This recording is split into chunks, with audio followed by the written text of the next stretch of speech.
Hi, welcome back to the section 4 of the series Exploring ECMAScript 2017. This is a series where we will be talking about the features that are related to the asynchronous programming in ECMAScript 2017. In this section, we will start with the async functions and explore what exactly are they. We'll then jump onto async and await keywords in ECMAScript. We'll also look into promises and how they are related to the async functionality, and finally explore some things beyond async functions like the generators and few FAQs on async and await. Exploring async function in ECMAScript 2017.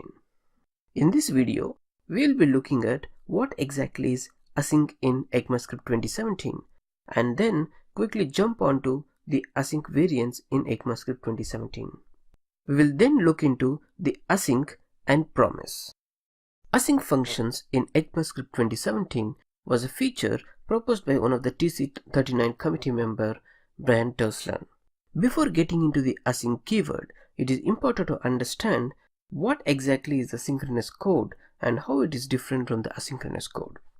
In synchronous programs, if we have two lines of code, say L1 followed by L2, then L2 cannot begin running until L1 has finished executing. A simple example is that you are waiting in a queue to buy a bus ticket. You can't begin to buy a bus ticket until all the people in front of you have finished buying their ticket. On contrary, explaining the synchronous programming is much simpler. Assume that you have two lines of code, L1 followed by L2 again, where L1 schedules some task to be run in the future, but L2 runs before the task completes. For example, imagine if you are eating in a restaurant, other people order their food. You can also order your food. You don't have to wait for them to receive their food and finish eating before you order. The best example that one can give is the setTimeout function in JavaScript, which schedules the code to run in the future. You might assume that the code, what you see on the slide, will do the following.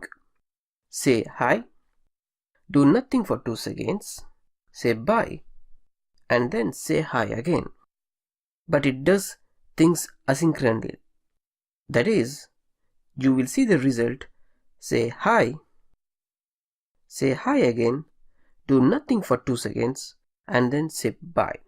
There are various variants in which you can use the async keyword with. In ECMAScript, you can use it for declaring async functions, async functional expressions, async method definitions, or async arrow functions. Promises are a kind of pattern that helps with one particular kind of asynchronous programming, a function that returns a single result asynchronously. Let's try to understand promise. The following code that you see on the slide contains a promise-based function, async function 1, and its invocation. The function returns a promise. Once the actual result done of the asynchronous computation is ready, it is delivered via resolve method, which is a parameter of the callback. Conceptually, promise is a blocking function call. In this case, and is a container for the value and the event emitter. The async functions always returns a promise. For example, if you need to fulfill the promise, you can return the value from the async function and then use the then keyword when invoking the async function call. Let's look at the demo of this particular example. Assume that you have a function async function demo which returns packed during the function call. We will use the then keyword and perform the necessary actions on the callbacks as shown. When you run this, you should see the result packed. Similarly, when rejecting the promise, we can simply throw the error from the function and then use the catch call when invoking the async function demo function call. In this video, we looked into the async variants and the introduction to the async and promises in ECMAScript 2017.